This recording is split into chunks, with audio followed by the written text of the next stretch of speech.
You're listening to the Author Inside You podcast, a weekly podcast designed to motivate you to finish writing a book, choose a publisher, and have your work build an audience. Keep listening if you're looking to get propelled into the next chapter of your life. And now, it's the Author Inside You podcast with your host, Leah and Matt Rafferty. Hello, and welcome to the Author Inside You podcast. I'm Matt Rafferty. And I'm Leah Rafferty. Joining us today is Ken Rupert, author of the Financial Black Belt Academy's Financial Self-Defense Training Guide. Ken is an educator who lives by the principles and strategies he teaches in his Financial Self-Defense Training course. He's the owner and founder of the Financial Black Belt Academy, and he's also a United States Army and Maryland National Guard veteran. Welcome, Ken. Thanks for joining us today. Hey, thanks for having me on the show today. Well, Ken, first off, thank you very much for your service for our country. We appreciate it. I appreciate that. It was something I definitely enjoyed doing. What made you decide to write this particular book? This book was really a combination of stressful times. When in 2001, when my son was born, we went from being expecting parents to being caregivers overnight. Not overnight, it was a matter of seconds because he was born with some major disabilities. Oh. And so we had to do a pivot. We had to pivot from thinking our son was going to go to college to how are we going to take care of my son for the rest of his life? And that's not the rest of our life, but the rest of his life, which means 40 years beyond our life. Right. So in the process of the stress that's associated with taking care of a special needs child and trying to figure out how you're going to manage it, I kind of lost myself in that process. And I had medicated my pain through eating. And I was up to nearly 300 pounds. And I made a decision that, it's great if I can generate wealth that will take care of him. But what would be even better is if I was here for a while longer. Sure, so yes. I decided to get healthy, and I decided to go back to training martial arts, which I did shortly after I'd gotten out of the military, but I'd been away from it for like 27 years. As I went back and I started to work for the belts, I really wasn't there to earn the belts. I was more there just to regain the discipline, the mental and the physical discipline that I once had. But in the process, I realized that the financial principles that I had been putting in place and the strategies that I had been deploying in order to build wealth for his care perfectly aligned with the belt structure of the martial art style or form that I was training, which was Hapkido. And so I started to put this correlation together of a belt for each principle, each strategy, and each goal. And it worked out perfectly that all the things that I had been doing got me up to 4th degree financial black belt.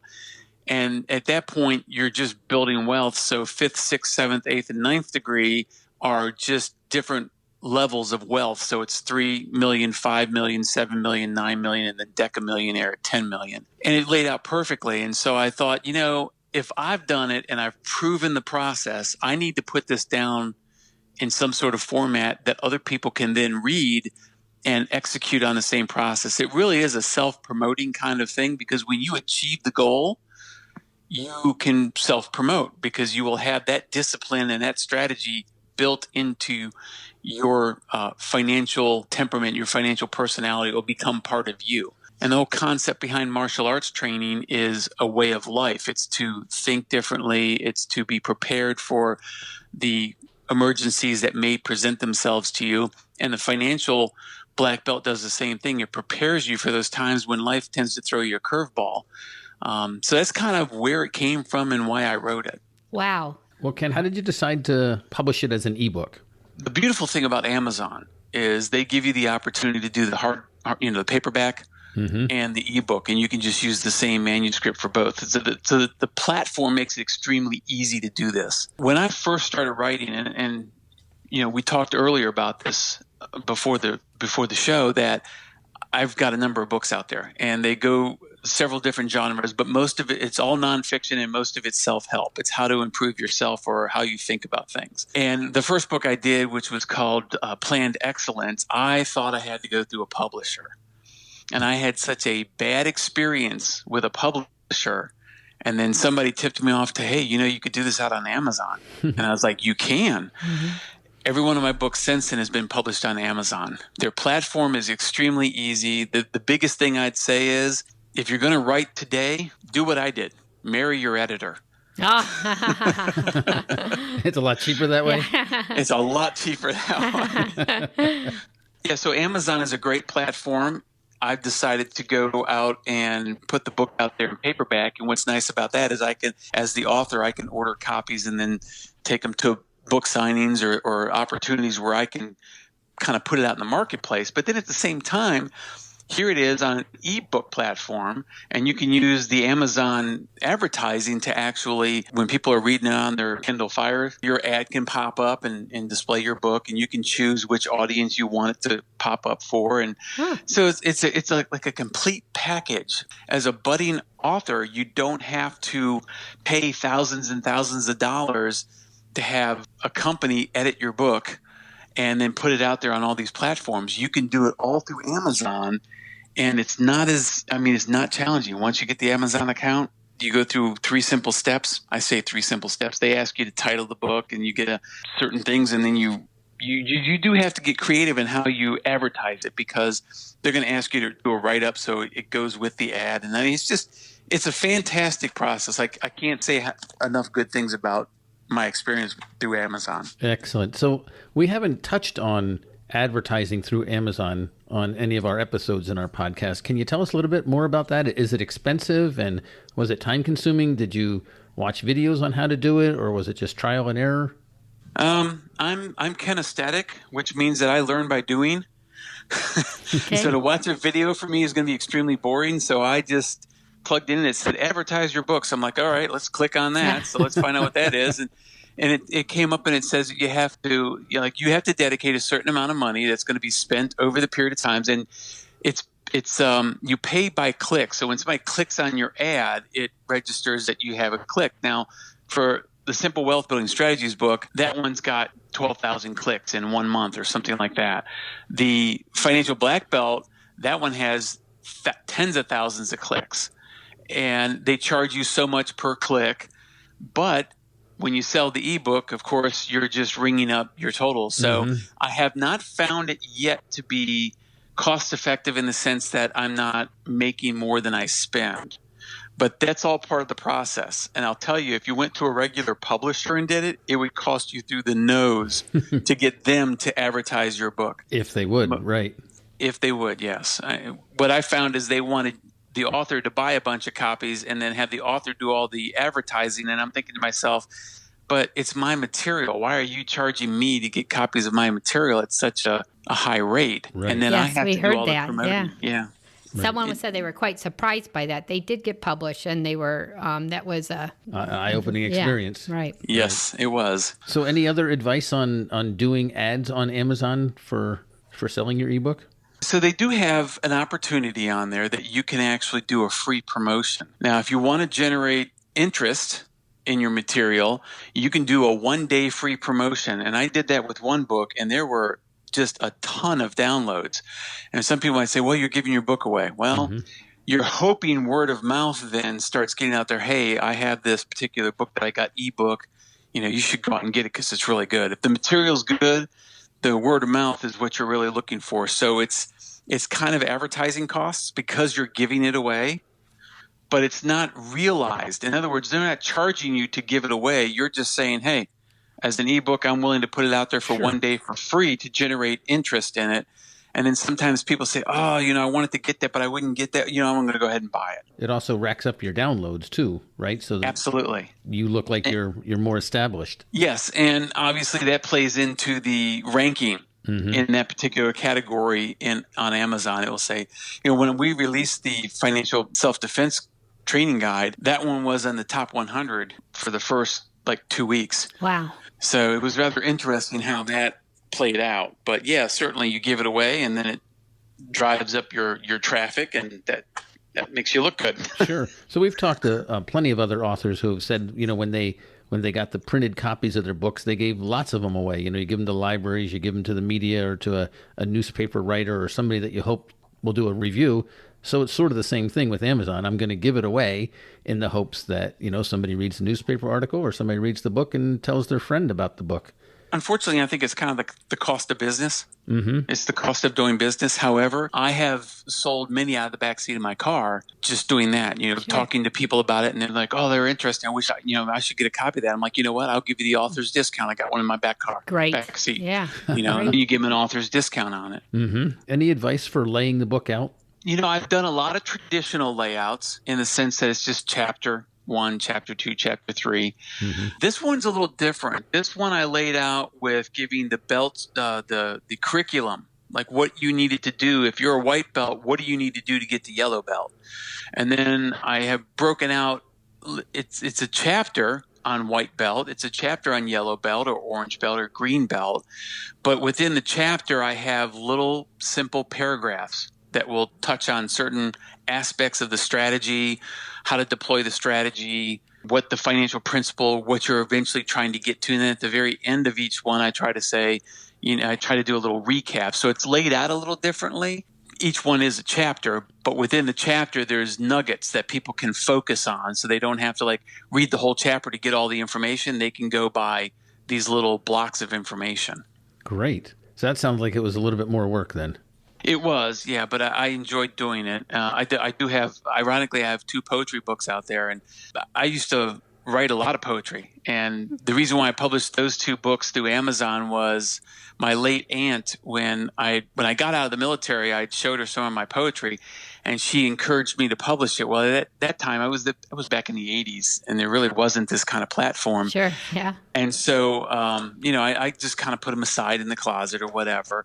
Well, when she passed away, it kind of brought back that she had said, Ken, you really should publish this. And I'm like, I've got a great platform for that now. All I have to do is organize it, go through, make it do the layout, and I can upload it right to Amazon and put them out there. So the 2 books of poems, and one of them has another section that has little wise sayings and stuff in it, things that I've kind of come up with over the years, proverbs, I guess you could call them. Those are out there, and I did it through Amazon. And the publishing process, I don't let the publishing process scare you. That's the key. It's so easy through Amazon that if there's any authors that are listening or want to be authors that are listening, don't let it scare you.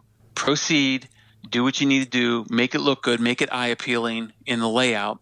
What I tend to do is I tend to save it as a PDF file and then upload the PDF file. Okay, so what program are you using to create it that you save it as a PDF? Pretty much you can go and you use Word, you write it in Word, make sure all the editing's done, make sure everything looks good, and then the layout is the way you want it. And then you just save as, and it will say save as what? And you say save as PDF, sure. And boom, it's going to save as a PDF file. Then you upload the PDF file. It's a lot cleaner upload to Amazon than Word, because sometimes Word will rearrange things for you. But if you get it built into the PDF, it won't rearrange a PDF. Sure. It keeps them in position. And in fact, a lot of them aren't even text PDFs. Yep.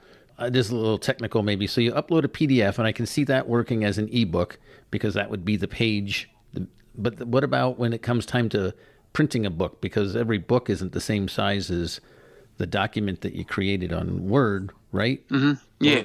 They have templates, which is really cool because you can pick the size of the book you want. You want a 9x6? You pick the template off of Amazon for 9x6. It gives you the format. All you have to do is plug in your information. Oh, okay. Yeah. So it really is.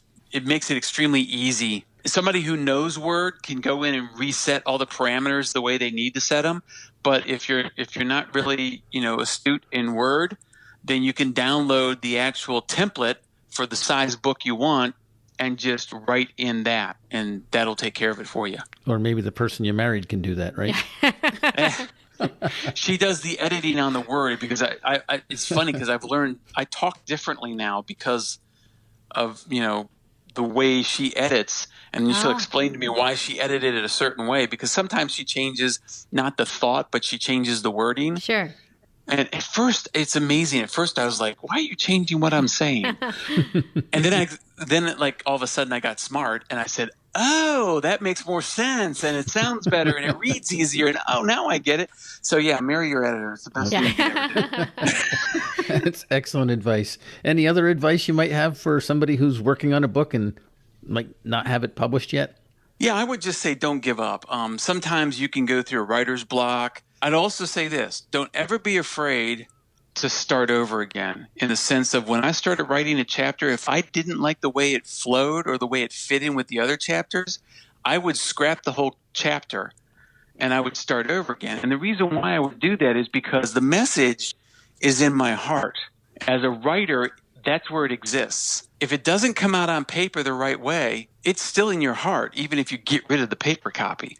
So don't be afraid to scrap something and start over and make sure the flow is there to the book. And then don't be afraid and don't ever stop. Even if you hit a writer's block, find a way to find your inspiration again, whether it's something that you do in nature, whether it's, it could be physically working out, whatever. Find a way to get your inspiration back and then sit back down. And, if you have to put it aside for 3 months, don't worry about it. The key is that you keep making progress on it and that you eventually get to the point where it's like, now it's ready for the rest of the world to see what you've written. Excellent. Now, that's great advice. But I know personally it is hard for me to, when I see something that I'm working on and it's not quite the way I want to do it, having to start over is hard for me to do. But so, Ken, what's a great way for people to get in touch with you? I'm always saying that the best way to get in touch with me is by my contact page on my website, which is on the front page. The website is financialblackbelt.us. It's all one word, financialblackbelt.us. And you can go to the contact there and you can just fill out the contact form and send it to me. That will email me, and I try to answer everything within 48 hours. Great. And then everyone should go to Amazon to purchase your book. Is that correct? Purchase this book or all the other ones I've written? Yeah. Or all of them? I think I have 11 or 13 or something like that out there. So, yeah. One of my best sellers is 10 Aspects of Finding Your Niche. And it basically breaks down personality. It breaks down your learning style. It breaks down aspects of who you are as a person. It gives you some different things to think about. And then what I always say is, if you want to find out where you'll really succeed, understand who you are and how you interact with the world, and that's gonna add to your success. That sounds like a good book. Well, Ken, you've been very inspirational today, and we really appreciate you taking the time to speak with us. I appreciate the time you guys put into your podcast and the opportunity that you've given me to share my passion with the world. Well, thank you. That's very kind. Our thanks again to Ken for opening our eyes to Amazon advertising. If you have been learning from our podcast, please subscribe to The Author Inside You. It's free, and you'll get every new episode automatically downloaded to your phone or computer. Until next time. Right on. Thank you for listening to the Author Inside You podcast with your host, Leah and Matt Rafferty.